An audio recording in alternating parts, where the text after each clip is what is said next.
Hello friends, আজ আমি mango Frooti বানাবো।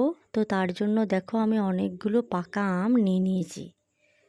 তো এই আমগুলো এবার আমি ছুলে নেব ভালো করে, তারপরে ধুয়ে ছোট ছোট পিস করে আমি এগুলো মিক্সিতে দিয়ে দিলাম।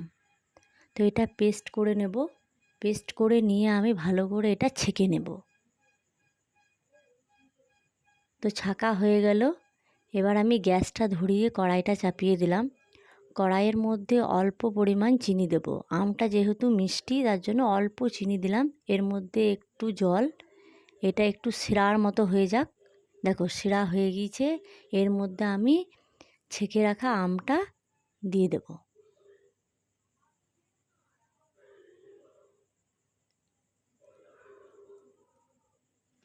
তো দেখো এবার আমি এটা হালকা আঁচে নাড়তে থাকবো 10 মিনিট।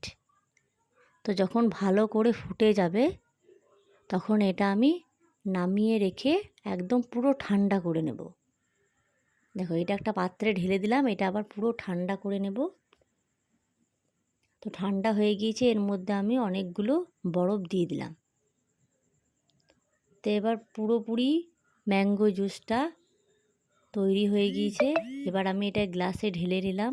তো দেখো পুরো যেমন আমরা ফ্রুটি কিনে খাই সেরকমই হয়েছে, কিন্তু ওর থেকেও অনেক বেশি স্বাদ, অনেক টেস্টি। তোমরা এরকম বানিয়ে খাবে। তো আশা করি ভালো লাগবে। বাই।